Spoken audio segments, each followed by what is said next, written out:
So we're going to stop right there because I picked this audio at 3:30 in the morning, and a lot has happened since then. There's a guy on a podcast called Ruthless Podcast. He's called Comfortably Smug, and he said today is going to be an insane day. That's what he said yesterday too, and it's one of those days where everything changes. Also from the Ruthless Podcast is John Ashbrook, my old friend from many paths that we have crossed, and he joins us on a regular basis to talk about politics. So I love Comfortably Smug. I do. John, he is amazing. Yeah. He's a very funny guy. He is very funny. And he doesn't care. It's hard not to like him. Yeah, he doesn't care. And I, like you, cannot wait for him to have children so that he can be followed around. He's going to be a complete mess. It's going to be a complete mess. So, speaking of complete messes, we've got the Democratic primaries that kind of went as we expected, and with a couple of surprises. American Samoa, evidently they're quite independent. Yeah. They voted for Bloomberg a few years ago. They like the business guys. And this kind of interesting, uncommitted theme we're seeing against Biden. I would say out on the Democrat side, that was the biggest surprises. Yeah, I know. I think that's right, Martha. Not just a surprise, but also a real message to Biden that his own party is not consolidated behind him. You know, there's so much focus from the media on how Republicans are split and they haven't figured out how to come together around Donald Trump. Well, Democrats have not figured out how to come together around their incumbent president. In fact, they've become more divided over a bunch of different issues, including this war in Israel and Gaza, where so many of the hard left wingers are, for whatever reason, aligning with Hamas. And so their party is coming apart at the seams. Maybe at the right time for Republicans in November. I guess we'll find out. Yeah, I know. I don't want to be too excited because 2022, I was pretty sure of myself, and it went a different way. It's 8 months. Yeah, that makes two of us. Yeah, it's 8 months, which is a long time. Anything can happen. But let's talk about the Republican side. Of course, at the end of last night, we did not know what Nikki Haley was going to do. She did win one primary in Vermont. She had won the DC primary on Sunday, but that's, not a lot. It's not a lot. So the writing was on the wall. The president came out and former president came out and gave a pretty good speech, I thought. But we did not hear from Nikki Haley, but we know now we're going to hear from her at 10 o'clock this morning. Give us your thoughts. Yeah, well, that's right, Martha. I mean, we're about an hour away from a moment that many people saw coming for weeks, for months. Not to say that in my own household, where I've got girls who are rooting on Nikki pretty hard, were bummed last night when she didn't pull it out. But the reality is, she's going to get out of the race. But she's withholding her endorsement for now. You probably saw that. She's saying she wants Trump to earn the support of her voters. And, that could mean a couple of different things. It could be a negotiating position for making her the vice president. It could be a posture that sends her into November if somehow President Trump comes up short against Biden again. It gives her the ability to say, look, I tried to present an alternative. The polls looked really good for me when I was still running, and I probably would have won this race had I been the nominee. So a couple of different options for her. I think that ultimately Republicans are going to rally around President Trump. You mentioned his remarks last night. He really struck a serious tone. He wasn't dunking on Haley or his opponents. He immediately was talking about crime and immigration and the economy and all of those things that are so concerning to voters out there, particularly those voters in the middle who are dissatisfied with Joe Biden. They don't like Biden because the border is open and out of control, and obviously that's has extremely tragic consequences in your neck of the woods lately, and in Virginia too, actually. But and the economy is not great.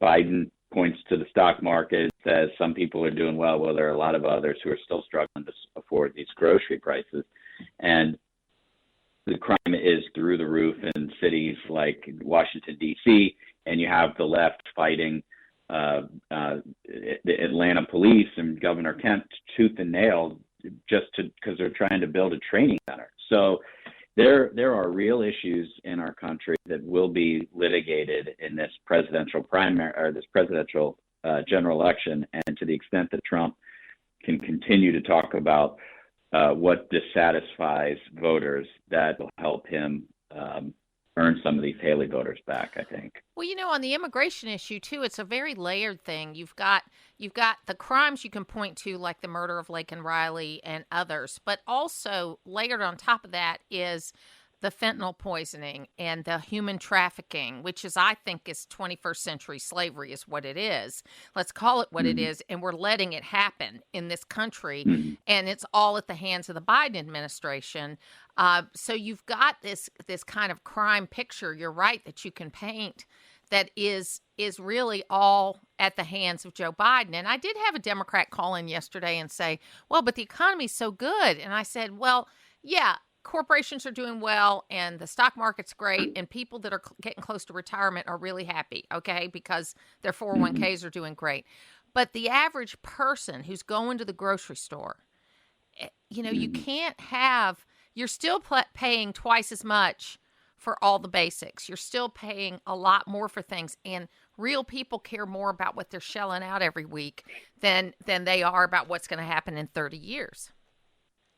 Yeah, no, it's terrible. And I actually think that Biden is going to make it worse on Thursday night in his State of the Union, because he's not going to make a nod to people who are actually paying higher prices and take any responsibility for it himself. He's going to blame the grocery store for charging more. But everybody knows the grocery store wouldn't be charging more if it didn't cost them more to be able to get the things they want to sell. Yes, absolutely. So he's going to hide the ball on Thursday on that. He's going to hide the ball on immigration, and everybody knows the truth. So he will continue to look inauthentic and dishonest. And then contrasting with that, you will have Katie Britt as the Republican voice responding to him. She's a senator from Alabama, a neighboring state. She's the youngest woman in the Senate, and she's going toe-to-toe with the oldest man to ever be president. And she's going to be a great voice for Republicans. Very excited to have her doing that. And I'm confident that Trump will release some kind of a pushback video or statement on Biden's State of the Union. So I think, on one level, especially for, the Nikki fans out there, it's sort of a bittersweet moment, but it also provides an opportunity to pivot and go directly into Joe Biden. He says he's going to let Joe be Joe. He's going to go for Trump's jugular. I think Republicans have the ability to show him what that actually means. Well, she accomplished more than any Republican woman has ever accomplished as far as that goes. And so I'm going to be happy about that. I thought she was a great alternative, but you know what? We've got to win this election. And I'm thinking about running mates. Katie Britt would be a great choice because you'd get a Republican senator there. It's not a problem. Mm-hmm. Nikki Haley, I was listening to Tulsi Gabbard this morning, and I know Tulsi's got this kind of quirky side to her, this kind of Bernie Sanders streak, because she used to be a Democrat. But she wouldn't be a bad choice either. So it would be an outside the box choice, but it might neutralize the no labels and the other kinds of things that are going on. It would be an interesting choice, I think. So we'll see what happens with all of that. But I do think that the State of the Union is going to be great because you guys at Ruthless Podcast are going to be doing a live show, right? Yeah, we are. And we've started to do these every year. And it's a little bit lighter, to be honest with you, Martha. We do not dive too deeply into the nuts and bolts of policy, but we try our best in real time to call out Biden's BS. And so it makes for a lot of fun and a lot of jokes. So encourage everybody who's interested to tune in to an alternate viewing of the State of the Union. Yeah, and you can do that through YouTube. And if you're not following the Ruthless Podcast on YouTube or anywhere you get your podcasts, you ought to. It's fun. It's irreverent. There's a little bit of language, so I got to warn you about that. But I'm the kind of person that my dad used to say that using bad language means you didn't have a good vocabulary. So I have that voice in my head, but I really do enjoy the show and I laugh along, and we've got to laugh. You give great advice. You do great analysis. You're funny people, but you also have been in the business for a long time and you know what you're talking about. And try not to take ourselves too seriously. We poke as much fun at each other as we do anything else. So that's right. We have a good time. So what do you think? Now I know that they've said she's not going to endorse in this speech, but do you think she'll be complimentary? What should we be looking for? Because we'll be listening to it when it comes up at the top of the hour. What should we be looking for? What would be kind of something that would be different? Well, I'm as eager as anybody to hear what she has to say. I'm going to be listening for anything she says that's sort of a clue of her intentions for 2028, or even if she's going to leave the door open to accepting a VP nod from Trump. She's not going to say that directly, of course, but if she starts saying things about, make our choices about consolidating, I encourage my voters to really give him a good look and give him every consideration. And I encourage Trump to say what these voters are interested in. She could make a speech about suburban voters who are dissatisfied with the message they've heard from Trump over the last several years and want something different. Quite frankly, you were talking about potential VPs. I think that she would be a very, very smart choice for him. Oh, I agree. And I hope he takes her. I really do. And so we'll see if there's any softening at all on him. She basically makes the case to voters that sort of sounds like what Trump might be hearing from political advisors, saying, listen, Mr. President, we have a very big problem in some of these suburban areas. We have to address those problems. And then you have Nikki basically saying something very similar to that he'd be hearing from his advisors. So that's kind of what I'm listening for, Martha. But I guess we'll find out soon. Yeah, absolutely. And I agree with you that she would be the best choice. And Lord knows it's happened plenty of times where the two people that ran against each other the hardest ended up running together. I mean, Ronald Reagan, George Herbert Walker Bush. There's lots of other examples of that. But it is a way to show you want to unite the party, because it does take some chutzpah to be able to do that. Because if you look in a mirror and you see a president looking back at you, you've probably got a pretty big ego. Okay. So to be able to work with somebody like that shows you really put the party and the country before your own ego. Mm-hmm.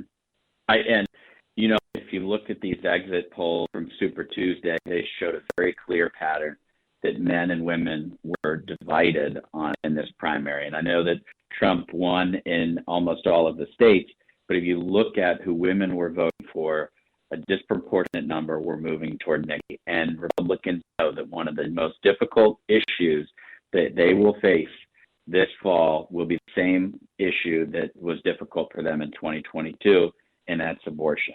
And Nikki Haley has a message on that no other candidate could have delivered this entire cycle. So I think that for a whole host of reasons, he should take somebody like her as his number two. John Ashbrook, appreciate you always being on the program and being available. And you guys should follow the Ruthless podcast. You will learn a lot and laugh a little bit. Thanks, John.